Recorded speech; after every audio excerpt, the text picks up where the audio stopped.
The Orlando Magic are playing some of the best basketball in all of the NBA right now. They have won 7 out of their last 10 ball games. They are on a 6-game winning streak. They have a record of 11-5, which is good enough to have them at second place in the Eastern Conference. And then in their most recent win, which I think was a very dramatic win, came against a team that a lot of people consider to be the best team in the NBA and the best team in the Eastern Conference, the Boston Celtics. Now, this was an in-season tournament game, so there was money on the line. Players were playing as hard as they could play, and the Orlando Magic, I believe they fell down by as many as 12 points in that third quarter, and then all of a sudden they flipped the switch. They go on a crazy run, and they ended up beating the Boston Celtics. And with the way the Orlando Magic have been performing so far this season, going on winning streaks, sitting at second place in a very talented, competitive Eastern Conference,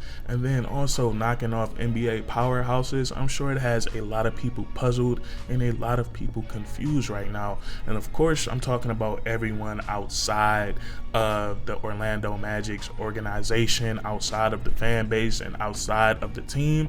I'm pretty sure all of you guys already knew what this team was capable of, because the fact is this team has been putting in a lot of hard work over the last 3 years, and last season you got to actually see the potential of this young team. And I know they didn't get to the playoffs, but for a young rebuilding team, I think they had a very decent season. They were competitive in almost each and every game. They weren't going out there and just getting torn to pieces.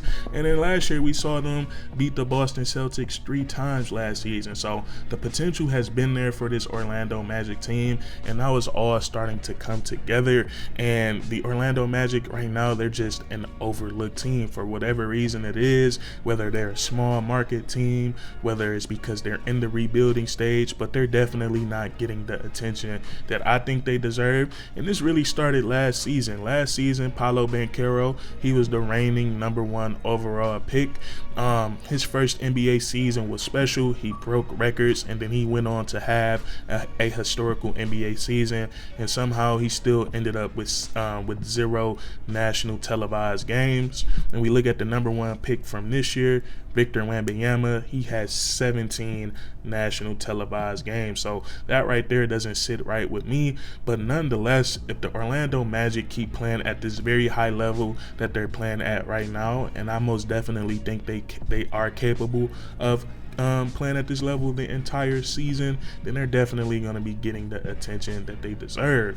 But now that we've gotten all this sentimental stuff out of the way, man, we can actually talk about what we're seeing on the basketball court from the Orlando Magic and why they're playing so spectacular. And when it comes to the Orlando Magic and what has made them so successful to start this season, I think there's a lot to unpack, but I would feel so wrong if I didn't start off talking about how great they've been on the defensive side of the ball. Right now, the Orlando Magic, they have the #1 rated defense in all of the NBA, and they rank just about top 3, top 5 in almost every single defensive category. So this is this young team's identity, and they are a really good defensive group. And you look and you talk to some of the players, or some of the players have been interviewed on this team, asking about their team's defense. For example, Cole Anthony, and I'm paraphrasing here. He said that seeing guys like Jalen Suggs and Jonathan Isaac, the way that they're getting after it on the defensive side of the ball, he said it's providing a very contagious energy for him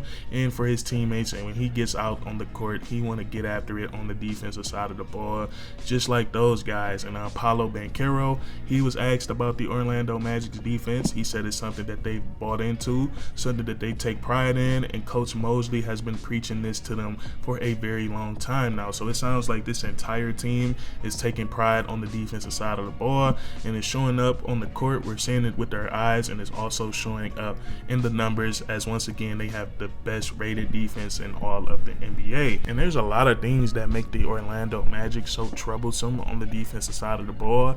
One thing I love to look at is their front court, as they have a very big and a very mobile front court, and I think that word mobility is very important, because they start a front court of 3 guys that are usually literally 6'10" or taller. Their usual starting front court is Franz Wagner at the 3, Paolo Banchero at the 4, and Wendell Carter Jr. at the 5. But we all know Wendell has been out for some time nursing that fractured hand, and I'm hearing he's supposed to be back pretty soon. But his replacement has been really damn good, specifically on the defensive side of the ball. Goga Batadze, I hope I pronounced his name correctly, but he has been great as a starter for the Orlando Magic this season. He's played 14 games so far. Through the 14 games, he's averaging 1.6 blocks, but as a starter, he's averaging 2 blocks per game, so he's done a great job of holding down the middle and protecting the rim. And then also having those 2 other big guys in the front court just make it so hard finishing around the rim when you have 2 players as tall and as long as Franz Wagner and Paolo Banchero coming down to help. And the same thing with the passing lanes too. The Orlando Magic, they get a lot of steals and they also get a lot of deflection. So looking at that front court, I think they cause a lot of troubles. Because they're big and they're athletic and they all can move their feet pretty well for being as tall as they are. And then also you look at it, they have some guys who can get at it at the point of attack. Jalen Suggs has been crazy on the defensive side of the ball this year. He's really been harassing opposing teams, facilitators and point guards. He's been getting a lot of steals so far this season, and he's just been making everybody else's job a lot easier on the defensive side of the ball. Same thing with guys like Jonathan Isaac. So this Orlando Magic team defensively, they have been stout, they have been troublesome, and whenever you're facing the Orlando Magic, you're gonna have to work really hard for your buckets. And another thing you have to love about the Orlando Magic is that I think this team has a lot of high quality depth. This is a team that does not mind looking for their second unit to help pitch in some points. And then we also talked about how the starting center Wendell Carter Jr. for the Orlando Magic has been out with an injury, and Goga Batadze has just stepped up in a huge way in his absence. So I think the Orlando Magic, I think this team has a lot of depth, and I really love the way the points is being scored for them, and I think it's so well balanced right now.